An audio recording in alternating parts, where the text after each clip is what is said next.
Muy bien, avanzamos. Pregunta número 10. No es típico de la parálisis del tercer par. 1. Esotropia o endotropia. 2. Hipotropia. 3. Tosis. 4. Diplopia. C. Exotropia.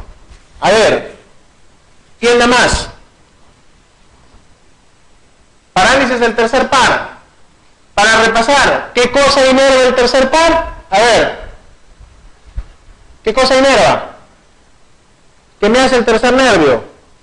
Me abre los ojos. ¿Qué más? ¿Qué más me inerva? El recto superior, el recto inferior, el recto medial y el oblicuo inferior. ¿Quién me inerva el recto externo? El sexto. ¿Quién me inerva el oblicuo superior? El cuarto. Entonces ya recordamos qué cosa nos inerva qué. Entonces, si hay una parálisis del tercer par, ¿qué puedo tener? Ya hemos dicho una cosa. Tosis, ¿verdad? ¿Puedo tener tosis? No puedo tener tosis, ¿verdad? A ver, tenemos que repasar estos términos. Endotropia, hipotropia, exotropia, etc. A ver, ¿en qué consisten? Hemos dicho que el ojo, por lo general, está centrado, ¿verdad? Si mi ojo, hablemos de uno solo, por ejemplo, mi ojo izquierdo, si mi ojo está desviado hacia afuera, eso se llama una exotropia. Si mi ojo está desviado hacia adentro, se llama una esotropia. Eso. Los españoles le llaman endotropia a eso, en la literatura española. Pero en general es esotropia. Hacia afuera, exotropia. Si mi ojo está hacia abajo, es hipotropia. Si está hacia arriba, es hipertropia. Correcto. Entonces, ¿cómo sería una endotropia? ¿Cómo sería una endotropia? El ojo hacia adentro, ¿verdad? Para que el ojo esté hacia adentro, ¿qué músculo tendría que estar mal? ¿Cuál músculo tendría que estar mal? Hemos dicho que están en un equilibrio. Uno jala y el otro suelta. Si este está mal y suelta, pues el otro se lo lleva todito. Es como la prueba de las sogas. Si usted suelta la soga, pues el otro se la lleva todita la soga.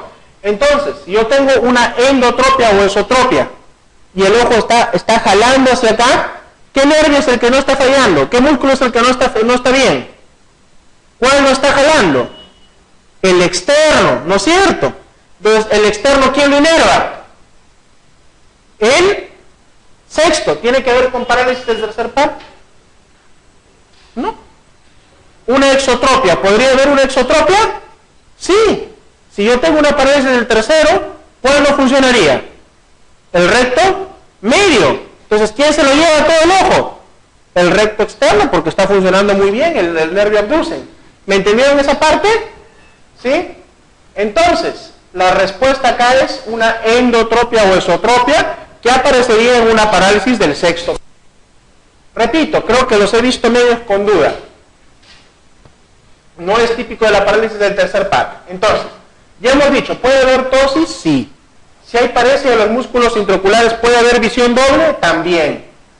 ¿Puede haber una exotropia? Ya habíamos dicho que sí.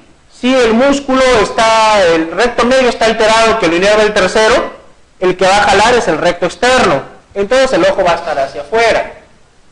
Por descarte ahora, hipotropia. ¿Qué sucede?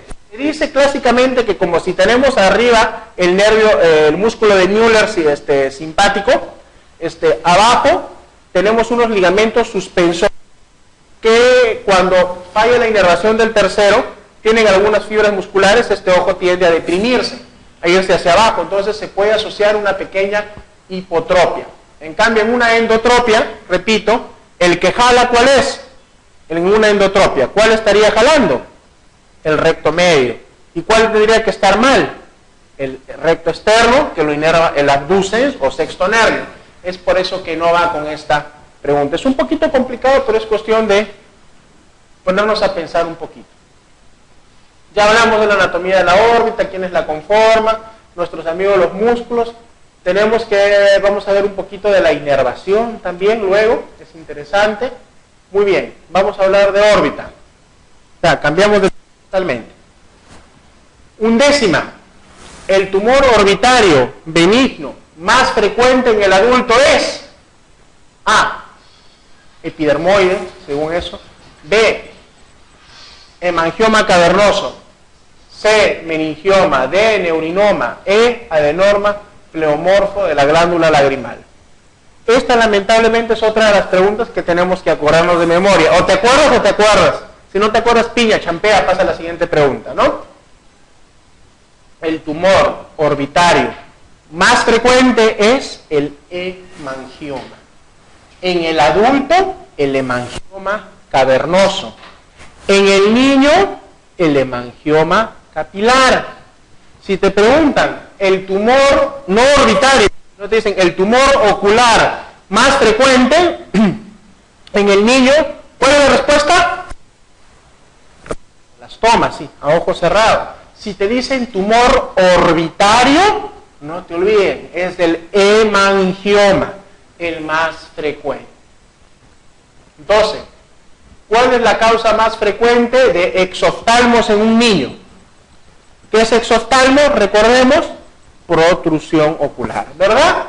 Un niño, imagínense a su sobrinito o a un sobrinito mejor para que no haya compromiso emocional tan fuerte. Un sobrinito, un vecinito ya, que viene así con el ojo hacia afuera. ¿Cuál es la causa más frecuente? Hipertiroidismo en un niñito. Es probable. Nunca podemos negar nada en medicina. Pero digamos entonces, ¿es frecuente que haya un hipertiroidismo, que tenga pues un Graves este niño? Que tenga un hemangioma, sí hemos dicho que puede tener, pero no de repente la más frecuente. Que tenga un retinoblastoma, un rhabdomiosarcoma, una celulitis orbitaria, ¿quién da más? ¿Qué dicen? ¿Qué opinan al respecto? La respuesta acá de la causa más frecuente de exoftalmos en un niño, así en Estados Unidos, en Europa, donde ustedes ven el examen, es la celulitis orbitaria. Eso es así a rajatabla. Felizmente ya no se ve tan frecuente, ya no hay tanto, han mejorado los sistemas de higiene, el acceso a antibióticos, ya no se ve con mucha frecuencia, pero sí existe todavía, y esa es la causa más frecuente. ¿Un hipertiroidismo en niño? No, frecuente. ¿Puede tener un hemangioma que causa exoftalmos? Sí, pero no es la causa más frecuente. El retinoblastoma, ¿cuál es la triada o cuál es el signo clásico del retinoblastoma? Si yo veo eso en un niño, es retinoblastoma hasta que se demuestre lo contrario. Es la leucocoria o pupila blanca o leucocoria. Rhabdomiosarcoma, pues mucho menos frecuente, pues, ¿no? A ojos cerrados, celulitis orbitaria como la causa más frecuente de exoftalmos en el niño. 30ª pregunta. 13ª. Ante un paciente que acude a la consulta de oftalmología por presentar, ojo, exoftalmo comienzo brusco, súbito, ¿cuál de los siguientes diagnósticos es más probable? Le dice, doctor, desde la mañanita estoy así, mira el ojo así, me duele, me late, etcétera, ¿no? ¿En qué casos podemos presentar? ¿En una enfermedad de Graves? ¿Es probable? Sí, es la causa más frecuente de exoftalmos, pero agudo, no es cierto. ¿De causa súbita un Graves? No. ¿Un pseudotumor inflamatorio? ¿Puede haber un pseudotumor inflamatorio? Sí. ¿Causa exoftalmos? También. ¿De comienzo súbito? Tampoco, es crónico. Una miopía alta. Ya hemos dicho que el miope tiene ojo grande, es ojón, ojo saltón, ojo de sapo, así, parece chiclayano, norteño, así, ojón así. Ojón, ese es el miope alto, pero eso no es exoftalmos. Hemorragia orbitaria, tromboflebitis del seno cavernoso. Miren, ¿cómo ya descartamos, acordándonos? 3 opciones. Nos queda una hemorragia orbitaria y una tromboflebitis del seno cavernoso. Entonces, ¿cuál es la respuesta acá? A ver, ¿quién se quiere lanzar a la piscina? La causa donde hay un comienzo brusco es una hemorragia orbitaria y por lo general hay asociado un antecedente traumático. Por ejemplo, aquel paciente está en el taxi, accidente de tránsito, llega, ok, con el ojo así, hinchado, aparece el exoftalmo. ¿Y qué cosa hay? Hay una hemorragia retroorbitaria, y eso es una emergencia.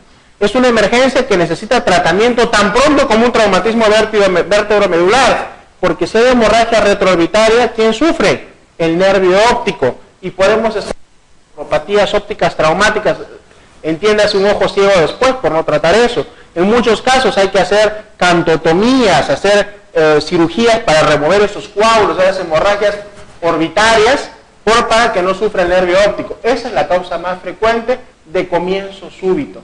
Tromboflebitis del seno cavernoso. Como habíamos conversado, recuerdan del sistema venoso, que habíamos hablado del sistema venoso, pues este seno cavernoso desemboca, es un lago venoso que vamos a ver luego. Cuando se trombosa va a presentar ciertas características. Una de ellas va a presentar como varicis conjuntival, va a presentar cierto grado de exoftalmos, pero tampoco es agudo, no es de comienzo súbito. Súbito en este caso es una hemorragia orbitaria, por lo general asociada a traumatismos. Entonces, para revisar acá brevemente las causas más frecuentes de exoftalmos. En general, si les preguntan exoftalmos a secas, la causa más frecuente es Graves. Exoftalmos a secas. A secas. Si les preguntan exoftalmos en niños, la más frecuente es celulitis orbitaria. Eso no hay duda. Después ya vienen los pseudotumores, los abscesos, trombosis del seno cavernoso, etc. Hay que tomar en cuenta estos trastornos. Fístulas arteriovea cavernosa, hematomas o intraorbitarios, como dice acá, es la causa postraumática más frecuente. Bueno, los tumores orbitarios son progresivos y lentos, y otro tipo de patologías. Pero esto recordemos, a la cabeza, la causa más frecuente, Graves. Si les preguntan exoftalmo más frecuente a secas, Graves. Si les preguntan de causa aguda, un traumatismo, hemorragia orbitaria. En niños, celulitis orbitaria. Las cosas más o menos claras así. Y por el otro lado, causa de enoftalmos. Si exoftalmos es hacia afuera, enoftalmos es hacia adentro. ¿Cuáles son las causas más frecuentes? Fracturas orbitarias. ¿Se recuerdan que hemos hablado del piso de la órbita, la lámina patirácea? Cuando hay fracturas, lo que ocurre es enoftalmos, como que el ojo está más adentro, como que está más pequeño. Y eso necesita corrección quirúrgica porque puede producir pinzamiento de los músculos, pinzamiento de las estructuras oculares, y eso suele tener no buenas consecuencias. Asimismo se considera otras patologías como Horner, paredes de los músculos oblicuos, etcétera, deshidratación, atrofia de la grasa orbitaria senil, pero básicamente la número 1, trauma, fractura de los pisos de la órbita. Bueno, regresamos a las preguntas. 14. En relación con la oftalmopatía de Graves-Basedow, señale la respuesta correcta. Frecuentemente evoluciona con una importante pérdida de la agudeza visual, afecta fundamentalmente el humor vítreo, puede causar con normofunción tiroidea, el tratamiento de elección en sus fases iniciales son corticoides, es menos frecuente que la dermatopatía de Graves. A ver, clínicos, futuros endocrinólogos, ¿quién me dice la respuesta? ¿Hay pérdida de la agudeza visual? No, no es muy importante acá la agudeza visual. ¿Se afecta el humor vítreo? ¿Qué se afecta en una tiroidopatía de Graves, en una oculopatía de Graves? ¿Qué es el signo principal que hemos dicho? Exoftalmos, retracción palpebral. Es aumento del tejido periocular, alrededor de los músculos, tejido inflamatorio que aparece en esa zona. No tiene que hacer nada con el humor vítreo ahí. Puede causar con normofunción tiroidea, a ver qué dicen los endocrinólogos. Podría causar con normofunción tiroidea, a ver, menos frecuente que la dermopatía de Graves, a ver, endocrinólogos, y el tratamiento de sus fases iniciales son corticoides. La clave que nos da la institución es que puede cursar con normofunción tiroidea. Sin embargo, yo ahí debato lo siguiente: el tratamiento de elección en sus fases iniciales son los corticoides. Esa para mí es la respuesta correcta. ¿Por qué? Porque esta pregunta está hecha desde el punto de vista del endocrinólogo. ¿Cuál es el objetivo del endocrinólogo acá? Lograr la normofunción tiroidea. Entonces, si tenemos un hipertiroidismo, pues tengo que controlar eso. Y ese es el objetivo. Sin embargo, si yo tengo ya una oftalmopatía de Graves, ya tengo signos de retracción, tengo signos de compromiso ocular, mi tratamiento empieza, uno, porque el endocrinólogo me mejore eso, tiene que mejorarle, hacer lo que fuera, el tratamiento que él sabe, pero que mejore eso. Segundo, le inicio terapia de corticoides, que van desde la simple prednisona hasta metilprednisolona endovenosa en algunos casos, pasa por cirugía y pasa por radiación inclusive, En algunos casos de orbitopatía tiroidea, sí hay que usar hasta radiación. Entonces, por eso les digo, esta pregunta está hecha desde el punto de vista del endocrinólogo. Puede cursar con una inmunofunción tiroidea, pero en algunos casos de una orbitopatía de Graves, yo sí como oftalmólogo inicio corticoides. Entonces, esta es una paciente con una enfermedad. ¿Y cuáles son las características? Esta media ojona.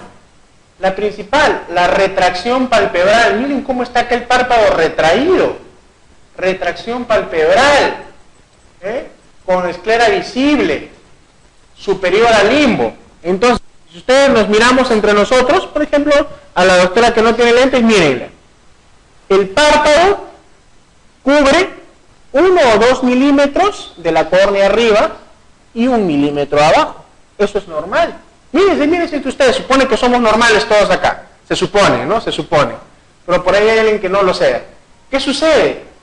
Como hay retracción palpebral y hay poco de protrusión ocular, deja el descubierto, mire, ¿ve? Arriba y abajo no está cubriendo. Y esto es lo que le llaman el signo de Darling-Place. Lo que también le llaman la visión o mirada fija, que es el signo de Kocher.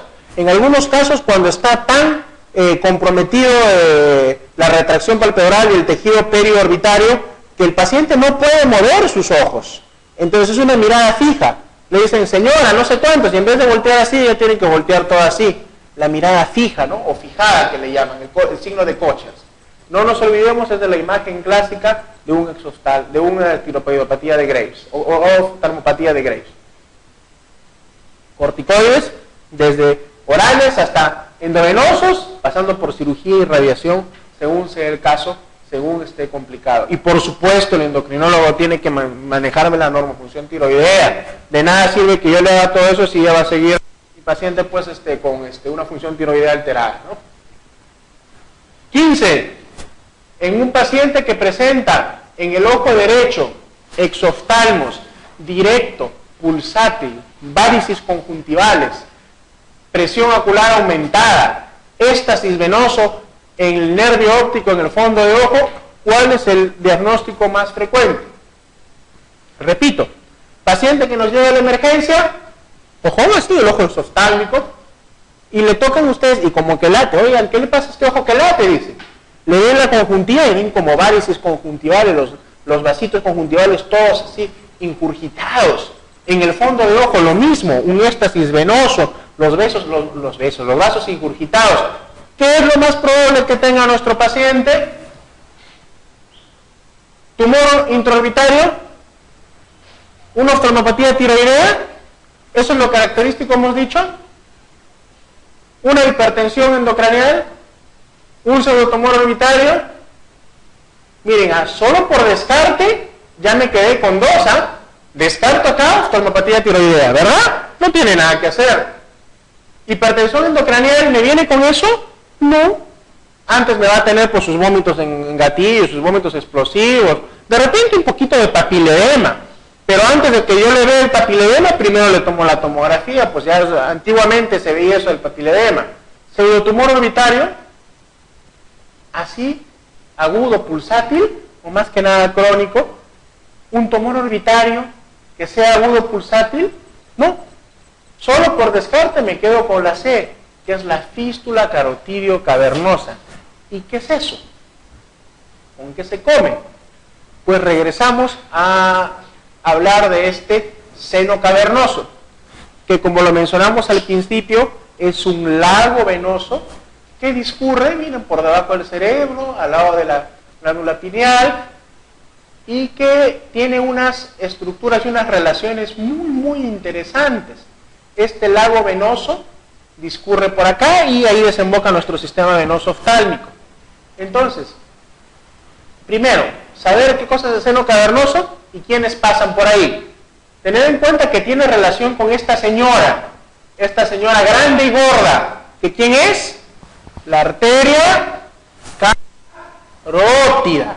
Tened en cuenta que pasa la arteria carótida por el centro de este seno y la abraza también por fuera, y que tiene relación con ciertas estructuras: el tercer nervio, el cuarto nervio, el sexto nervio y sus ramas del quinto nervio diversas. Tercero, sexto, cuarto y las ramas del quinto nervio. Esta foto es una disección nacional del doctor Francisco Loaiza, un anatomista oftalmológico del Instituto Nacional de Oftalmología. Y miren lo bien que se ve el gráfico, es muy difícil disecar esto. Tenemos nuestra arteria carótida en sus dos porciones y todas las mismas estructuras, el tercero, el cuarto, el sexto y las ramas del quinto nervio. Entonces, ¿qué sucede a veces? Dos cosas. Uno, que este lago venoso se trombose. Se trombosa y nos produce lo que se llama trombosis del seno carotídeo, el seno cavernoso. Dos, lo que es frecuente, que se conoce como una fístula carotidia, seno carotidia. ¿Qué sucede? Ocurre pues que la gran presión de esta señorona que se llama carótida ingresa a este seno, que como seno venoso tiene presión prácticamente cero. Ingresa al seno, entonces ¿qué sucede? Todo en contraposición, todo en contracorriente venosa aumenta la presión. ¿Y qué voy a tener? Imagínense la presión de la carótida en el sistema venoso del ojo. Todos los vasos ingurgitados, ¿no? Como varios conjuntivales en el fondo de ojo. Igual el ojo exoftálmico y pulsátil, que esa es la característica principal de la fístula carotidia. Cavernoso-carotidia se llama. No nos olvidemos. Entonces, en esta pregunta, exoftálmos pulsátil, así a ciegas contestamos fístula carotidio-cavernosa. ¿Por qué? Por esto que les estoy explicando, estas relaciones. Entonces, hablábamos también que puede haber trombosis de este seno cavernoso. Si hay trombosis de este seno, si hay inflamación e infección a este nivel, ¿quiénes se van a afectar? Pues voy a tener una parecia del tercero, del cuarto, del sexto, de acuerdo a qué nivel esté afectado, a cuál de estos individuos que pasan por acá me esté afectando. ¿Correcto? Muy bien.